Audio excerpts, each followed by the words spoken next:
হঠাৎ করে বাংলাদেশ বিমান বাহিনী সক্ষমতা বাড়াচ্ছে। নতুন সরকার আসার আগে বিশ্ব কাঁপানো ইউরোফাইটার টাইফুন বিমান কিনছে বাংলাদেশ। সারা বিশ্বে এই বিমান বিশেষভাবে পরিচিত, বিশেষ করে এর অত্যাধুনিক প্রযুক্তি ও সক্ষমতা প্রতিপক্ষের জন্য আতঙ্কের নাম। আর এই বিমান কিনতে ইতালীয় কোম্পানি লিওনার্দো এসপি এর সঙ্গে আগ্রহপত্র সই করেছে বাংলাদেশ বিমান বাহিনী। তবে কত ইউনিট বিমান আনা হবে সেটা গোপনীয় রাখা হয়েছে। বিশ্বজুড়ে ইউরোফাইটারে রয়েছে বিশেষ সুনাম। 2 ইঞ্জিনের এই টাইফুন 55,000 ফুট উচ্চতায় উঠতে সক্ষম। এই পর্যন্ত বিশ্বের মাত্র 9টি দেশের বিমান বাহিনীর কাছে এই সুপারসনিক বিমান রয়েছে, যার মধ্যে দক্ষিণ এশিয়ার কোনো দেশ নেই। অর্থাৎ ভারত, পাকিস্তান এসব দেশের কাছে এই বিমান নেই। যে 9টি দেশের কাছে এই বিমান রয়েছে সেগুলো হলো যুক্তরাজ্য, Germany, Italy, Spain, Austria, Saudi Arabia, Kuwait, Oman ও কাতার। বাংলাদেশ বিমান বাহিনীর বহরে যুক্ত হতে যাওয়া নতুন এই বিমান সম্পর্কে ইউরোফাইটারের ওয়েবসাইটে বলা হচ্ছে, এটি বিশ্বের সবচেয়ে আধুনিক সুইং রোল কমব্যাট বিমান। ইউরোফাইটার টাইফুন একই সঙ্গে এয়ার টু এয়ার এবং এয়ার টু সারফেস সক্ষমতা প্রদান করে এবং একযোগে ব্যবহারযোগ্য। ইউরোপের 4 শক্তিশালী দেশ যুক্তরাজ্য, জার্মানি, ইতালি ও স্পেনের সহযোগিতায় ইউরোফাইটার টাইফুন কনসোর্টিয়াম গঠিত হয়েছে।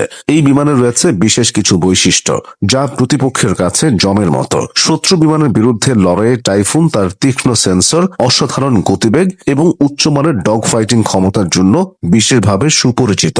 এই বিমানে আছে উন্নত রাডার, মিসাইল ও ইলেকট্রনিক ওয়ারফেয়ার সিস্টেম, যা বিমানটির ক্ষিপ্রতা আরো বাড়িয়ে দেয়। চোখের নিমিষেই প্রতিপক্ষকে বোকা বানাতে এর কোনো জুড়ি নেই। এটি স্থলভাগে আঘাত হানতেও সমানভাবে দক্ষ। গাইডেড প্রিসিশন স্ট্রাইক এবং রিয়েল টাইম ব্যাটলফিল্ড ডেটা প্রক্রিয়াকরণ সব মিলিয়ে আধুনিক যুদ্ধক্ষেত্রে এটি ভয়ঙ্কর। ইউরোফাইটার টাইফুন শুধু করে না, এটি তথ্য সংগ্রহ, শত্রুর গতিবিধি পর্যবেক্ষণ আর আকাশ প্রতিরক্ষার সামগ্রিক ছবি তৈরিতেও সহায়তা করে। বিমানটির মোট পৃষ্ঠের মাত্র 15% ধাতব, যার ফলে রাডার নির্ভর সিস্টেমের খুব কাছে গেলেও সহজে রাডার ফাঁকি দিতে পারে। এই নকশা সাবসোনিক গতিতে উচ্চমানের ম্যানুভারিং এবং সুপারসোনিক গতিতে কার্যকর লড়াই বজায় রাখতে সাহায্য করে। টাইফুনের নকশায় শক্তিশালী কিন্তু হালকা কম্পোজিট উপকরণ ব্যবহার করা হয়েছে, যার ফলে ঐতিহ্যবাহী উপকরণের তুলনায় এয়ারফ্রেমের ওজন 30% কম। এতে রেঞ্জ বৃদ্ধি, পারফরমেন্স উন্নতি এবং রাডার সিগনেচার হ্রাস সবই সম্ভব হয়েছে। বিমানটিতে ব্যবহৃত হয়েছে বর্তমানে বাজারের সবচেয়ে নির্ভরযোগ্য ইঞ্জিনগুলোর একটি EJ200 ইঞ্জিন। এটি সর্বোচ্চ 7,600 লিটার পর্যন্ত জ্বালানি বহনে সক্ষম। তাছাড়া খুব কাছের ভিজুয়াল রেঞ্জ থেকে শুরু করে অনেক দূরের লং রেঞ্জ এঙ্গেজমেন্ট উভয় ক্ষেত্রেই কার্যকর এই বিমান। ইন্টারেস্টিং পার্ট হলো টাইফুনের লাইফ সাপোর্ট সিস্টেম এবং এয়ার ক্রু ইকুইপমেন্ট অ্যাসেম্বলি সম্পূর্ণ অনন্য।